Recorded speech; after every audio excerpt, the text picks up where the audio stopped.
Thank you very much. Good morning, everyone. It's great to be here, and I was listening intently to Vanessa's tips on how to use social media responsibly. Maybe she could run a masterclass for some of the politicians who are based here in Edinburgh. But I think she's right to say that social media is a tool that can transform the way we all work and communicate. I was doing some research on the train this morning. I put in your hashtag, and I could see that your national committee had a great time last night supporting the nighttime economy here in our capital city. So social media can present challenges to us, but it's a great way to hold people in power to account, people like myself, people in government as well. And it's something that if you've not tried it, you shouldn't be frightened of it. Apologies, I got here perhaps slightly late. I was running up from the station. I've changed my shoes, mind you. And I've realised for a health and sports spokesperson, I need to work on my fitness levels. Coming up those new steps was a bit of a challenge. So I've managed to catch my breath, and I have to say, we've had a reshuffle in Scottish Labour just a matter of weeks ago, and one of the first invitations I received was to come along and speak to you today. So I'm really delighted to be here. I see I've been allocated around half an hour, but I'm not going to stand here and talk at you for 30 minutes. If you don't mind, what I'd like to do is just speak for a short time, but then open it up for discussion, for questions, if that's okay, and some comments, because I'm well aware that politicians come and go, and you probably have had other Labour spokespeople here in the past, and this is a big year for the NHS. We've had celebrations marking the 70th anniversary of the NHS, and as a Labour politician, you know, we're very proud that the NHS is one of our proudest achievements. But the challenges that we face now, I think because public expectations are so high, you know, the public, we know our rights, we know the advances in medicine, we know the advances in technology, we know the workforce has grown in the NHS, and we all expect, you know, everything to work out perfectly when we need it. But at the same time, there's lots of things that the NHS can't do by itself. So health inequalities remain, you know, I would say a real social evil. That gap between the richest and the poorest really isn't, you know, closing quickly enough. And until a few weeks ago, my spokesperson role was community, social security and equality. So a lot of my time was spent looking at the needs of the country in terms of housing, looking at the impact that poor housing has on people's health. And when I was a local councillor a couple of years ago in Hamilton, quite often at my local surgeries, housing was the biggest issue. People living in damp, overcrowded conditions, and that was having a huge impact not only on their physical health, you know, usually on respiratory conditions, but absolutely on their mental health. I knocked on a door in Coatbridge just last week. There was a local by-election, and a woman answered the door, and there were 7 people living in a private rent, a private let, and she'd 2 adult children. She had a new baby as well, and her 16-year-old daughter also had a new baby. And at one point she was trying to rhyme off the names of everybody in the house. She forgot one of the kids because there were 7 of them, stressed out their minds, worried about, you know, what it's going to be like by the time Christmas comes with two babies in this house. So hopefully, because politicians get moved around a lot, and hopefully it's not been for any bad reason on my part, but what I want to bring to this role, leading on health for Labour in the Scottish Parliament, is to look at what we need to do in wider society to make sure that people can live the healthiest lives possible, and we don't see this postcode lottery in terms of, you know, how wealthy your family is. So a piece of work that I'm being kind of eased away from is the planning bill. So I used to be a town planner. You're probably looking at the biography thinking, why is a town planner now leading for health for the Labour Party? But my background, probably a bit like yourselves, is very much about, you know, having to take a multidisciplinary approach and having to work with other professionals, working with communities, working with people in different situations. And the planning bill is a very technical piece of legislation. It's about how we plan for our communities, how we get enough homes, how we deal with infrastructure, how are we going to rescue our town centres And again, there's lots of opinions on how you do that. But for me, and I've been reflecting on this because people have said, oh yeah, did you know you were getting this health job? But when I look at the proposals that I've been putting forward as the only Labour person on the committee, a lot of them have been health orientated. It's about how we look at the health impact of every single, I'm not talking about your neighbour's house extension, I'm talking about, you know, larger scale investment. And in particular, how do we look at the mental health impact? Because where you live, that physical environment where you live, has a huge impact on your health and your mental health.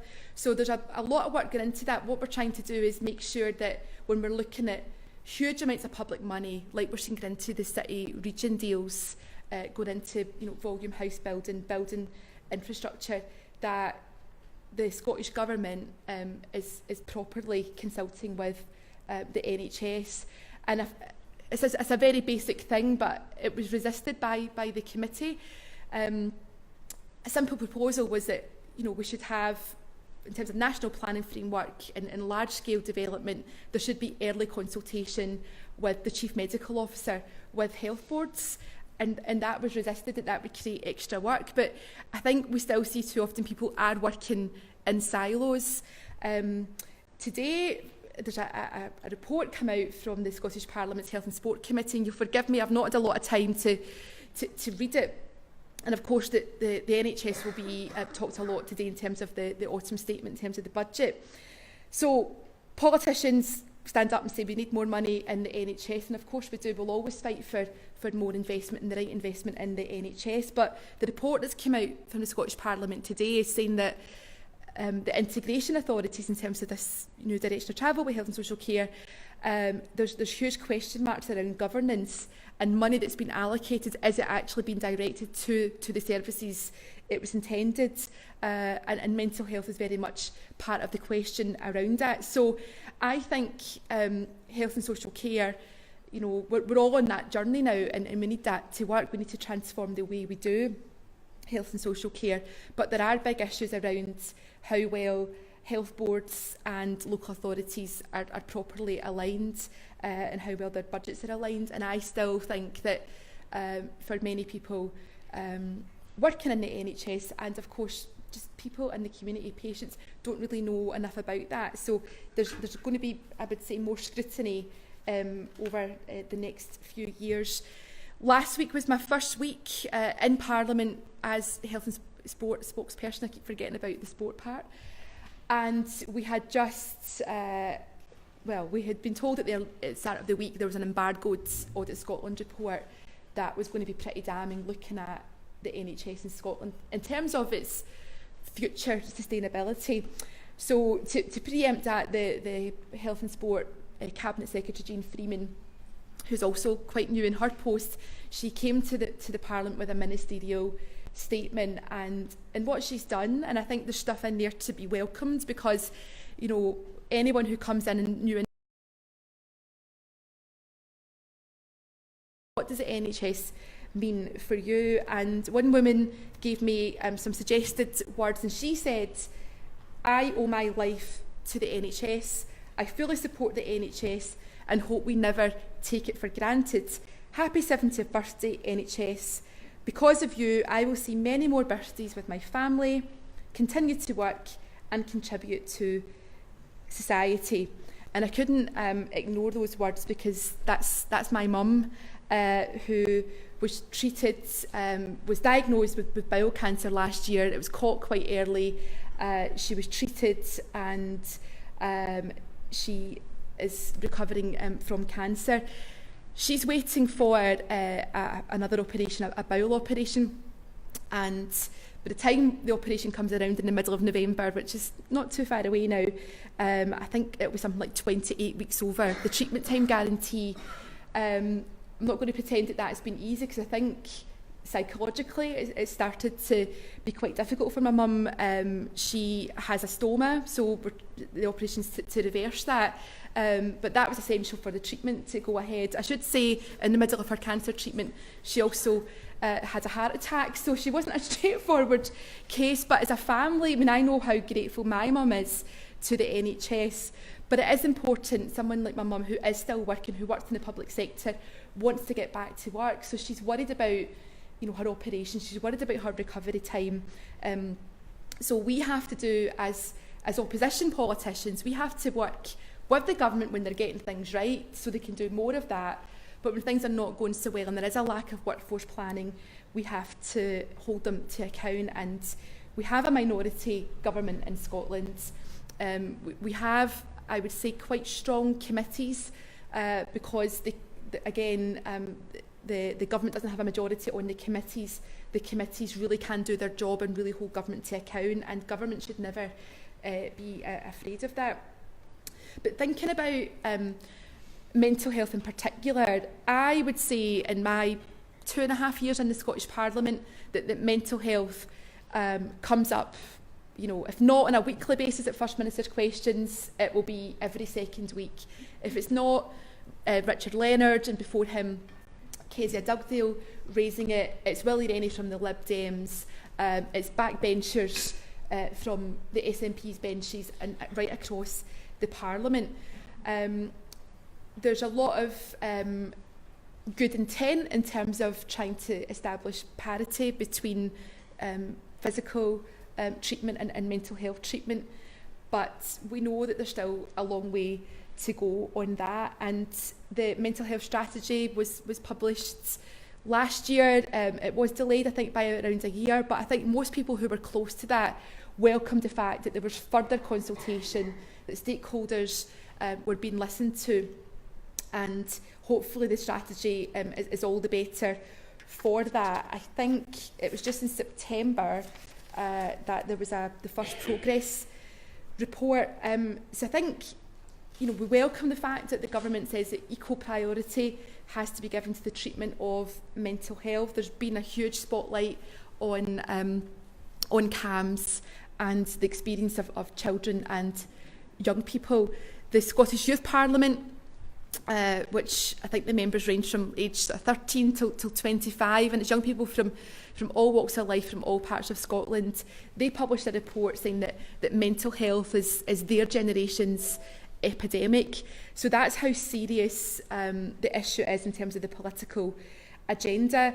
Of course, I don't think anyone would disagree with the commitment for £35 million for 800 additional mental health workers, and that's for key settings like GP practices, police stations and prisons. One of the questions that Labour has asked is, where will those 800 mental health workers come from? Will they be diverted from existing posts? How many of them will be new people coming in to your profession? And if I can just touch on social media again, because Vanessa has kind of put it in my mind. I was looking at your Twitter account over the weekend, and I don't know if Abby's here. There was a student nurse called Abby who'd written a blog, and it's on there. And Abby was talking about having been a mental health patient herself, and is now in her 3rd year as a student mental health nurse. And it was really, really interesting to read her perspective on that. And when you think about it, the statistics change. I mean, we say that 1 in 4 of us will experience poor mental health at one point. I suspect it's possibly higher. But when there's so many people with that lived experience, I wonder if there's still barriers to enter mental health as a profession because of, I think, the stigma that still persists. So it was really interesting reading Abby's blog about, I suppose there's ethical questions there as well, about what's the right thing to do for patients. But, her point about, should mental health nurses cover up their own scars if they have, self-harmed? Can they talk about their own experience? So I think there's something about how do we all of us break down the barriers that persist in society. A big interest of mine since I came into Parliament has been around public health, but in particular alcohol harm.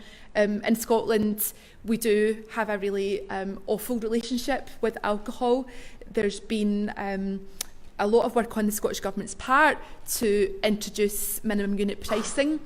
And that wasn't an easy pathway at all, and there was a lot of grumbling on my own party's benches about that. But by the time I've come into Parliament, the government was already defending its case in the Court of Session, and big vested interests like the Scottish Whisky Association and others who didn't want that to happen. I think it's quite a bold move by the Scottish Government, and other parts of the UK are looking at that. But it's one intervention. The Scottish Government will have to review it. There's a sunset clause in the legislation, so we've got around 6 years to see if that's going to work. But that's a hugely important political interest of mine, but also personal. I lost my dad to alcoholism 3 years ago, so I had spent a lot of time in and out of A&E and at the GP and going to A&E meetings and trying everything with my dad. And I think I see it in my own casework, where you've got people who have an addiction, whether it's alcohol or drugs, and there's coexisting mental health issues. And recently, this is where I hope that we can work together, because I need to better understand it. But increasingly, I have constituents who come to me, in crisis. In particular, a recent suicide case that we're still working on in Lanarkshire, where the gentleman had a history of cocaine misuse, but had serious mental health problems and a history of self-harm and suicide attempt. And there's a lot of concern with some families that I speak to that people are still kind of sent off to different departments. So it's how we kind of get a better handle on that, because if there is really good practice, and I know there is, but when there is really good practice, quite often the politicians don't hear about it, because our surgeries have queues of people telling us what's not going so well. So that's why I think it is really important, and I'm grateful to see so many people here who are active in their trade union. It's been quite a week for trade unions in Scotland, dominating the news, but I know that there will be times where you will hear politicians, including ourselves in the Scottish Labour Party, saying things that you think that's not quite right, and I know that you probably feel you can't come running to politicians to tell us the other side. So hopefully today is the start of our relationship. Again, I've got some of the statistics here, the recent Audit Scotland reports, what's coming out of the Dame Collier review in CAMHS. I don't really need to tell any of you this, because this is your day job. The focus has to be on what we can do to support you. The one statistic I will mention before I stop for questions is an FOI request that Scottish Labour put in a few weeks ago, and we got the response back, and it was to look at absence levels within the NHS Scotland. And from 2015-16 till 17-18, there were over 1 million sick days which were related to stress, anxiety, depression and other psychological conditions.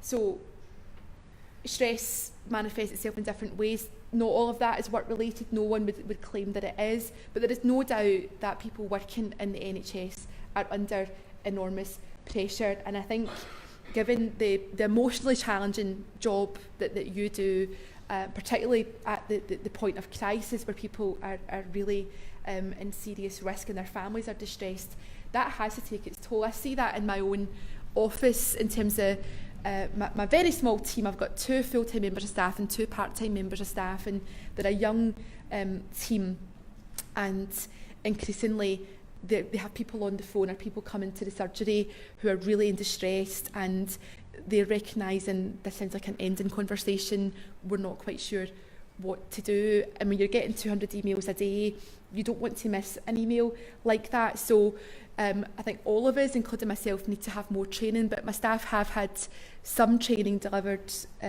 by Sam H in Parliament, because and rightly so, the government talks about its suicide prevention strategy and that suicide is everyone's business, but I think this is scary for people, because it's a huge amount of responsibility.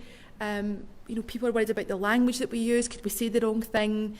Could we drive someone away? So it's something that I think when we've got experts who are clinically trained to help people I think we have to be careful when we then can suggest that anyone can basically provide the same kind of support. But things like mental health, first aid training are obviously really important in the workplace. So I'm happy to stop there. I would like to hear some questions and comments. I think I'm 3 weeks into the role now, and with our first week back in Parliament last week. So I am really here to be hopefully a friend and an ally, and if we can help get the most out of these strategies that the government is working towards, I'm happy to do that. But we will be quickly looking at our policy platform to get us into the next election, and that work will be underway quite soon. So it's a good time to tell Scottish Labour your ideas and what you would want from our manifesto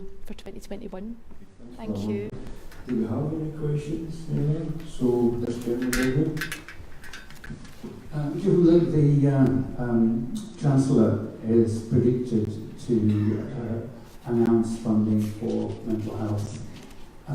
Could you confirm that it's a legal requirement that a certain proportion of that has to be spent on drugs? I thought you were going to ask me about the Barnett consequences. I'm not sure about a legal requirement on drug spend. I think we'll all be looking very closely, I think later this afternoon, about the statement. Already we've got the Scottish Conservatives giving themselves a big pat on the back. Look how well we're looking after the NHS. There are questions in Scotland about where money is going, and Derek Mackay, I think, who's the Scottish Finance Secretary, has been asked about, in terms of the Barnett consequentials, will that share come directly to the NHS or will it go somewhere else? So we will have to break down the figures. What was your particular interest in drug spend? Just basically psychological therapies. Okay.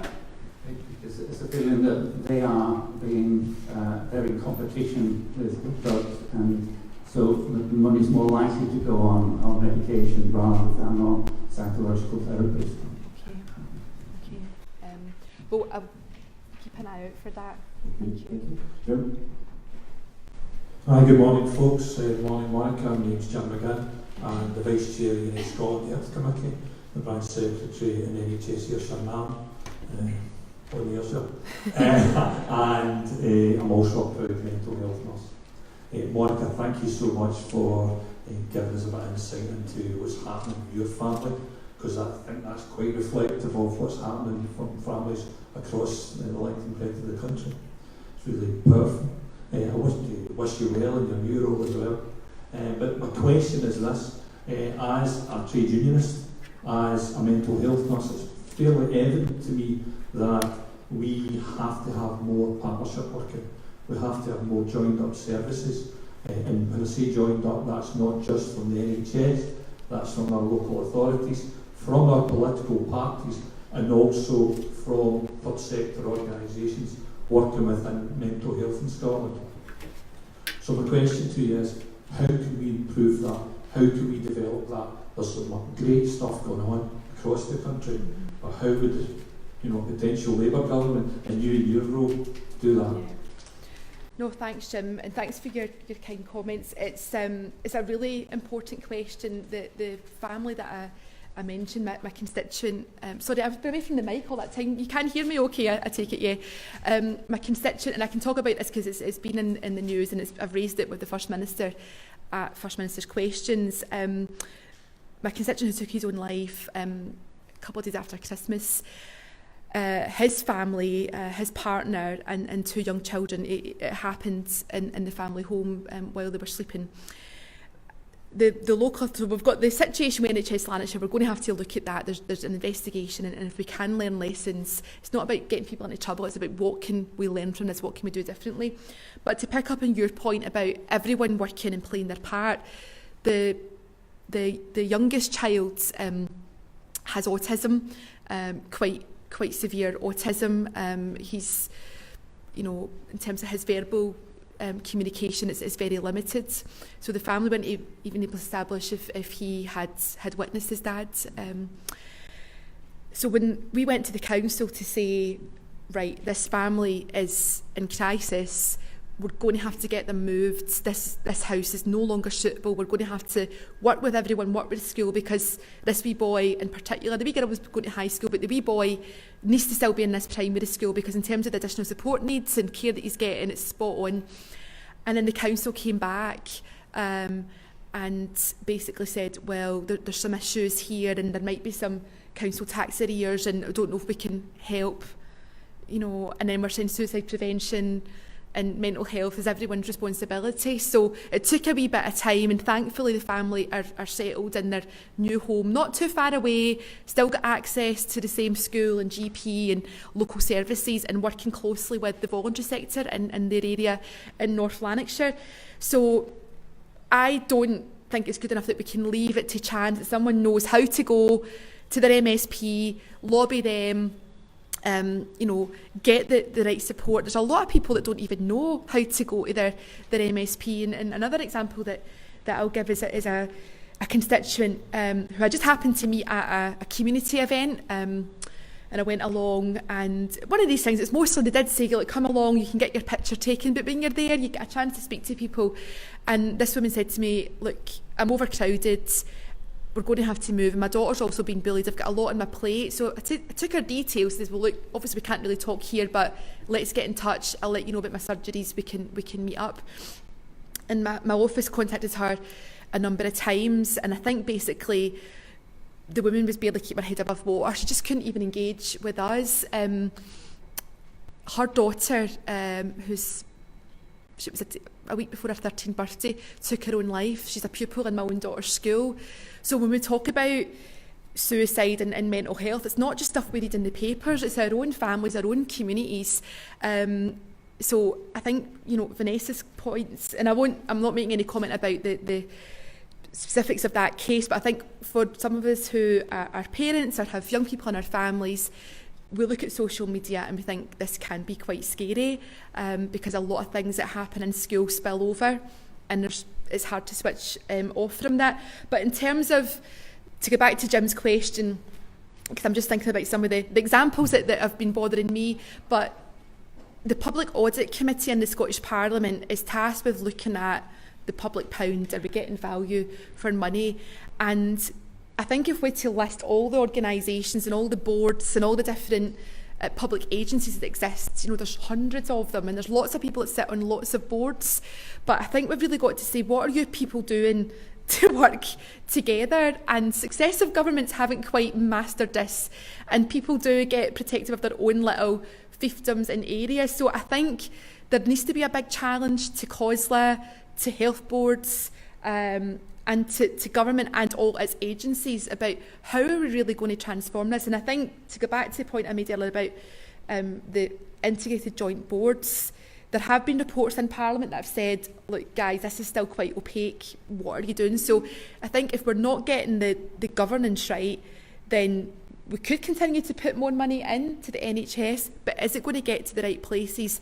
And I suppose the last thing I would say on that, I think the most important thing is that the people on the front line who know what they're doing, you know, have influence and have a say. And I just, the things that I'm hearing right now about the NHS, where people are concerned about bullying and the culture, and people are saying, look, our managers are not bad people, but there's not enough a lot of training for these middle managers. So we've got to make sure that the right support and the right money gets in there, so that we can grow the workforce in a sensible way. But I think that coming together, you know, it shouldn't be difficult, but I think too many people say this is my bit, and then you have ministers don't want to share the risk with other departments that maybe not doing too well. But that's me being cynical. I was going to say something there, Monica. You touched on earlier on about absence levels, and then at the end of that comment then you were talking about culture in the NHS. It's just, I was sitting there thinking, in terms of stress-related absences, you know, they're kind of going through the roof. And in particular, certainly finding in Glasgow, work-related stress is the actual number one reason for staff being absent in health, and that's quite amazing. You consider the type of physical work a lot of health staff undertake, but it used to be musculoskeletal injuries. And the difficulty that I think I'm finding as a staff side rep as well is when we're kind of representing members who are returning back to work we are finding that the response isn't that sympathetic. In a lot of occasions, sometimes it is. And the kind of management culture, again, is this thing about, you know, moving towards like a kind of more disciplinarian way, a type of management. We mentioned that there in relation to the kind of bullying culture.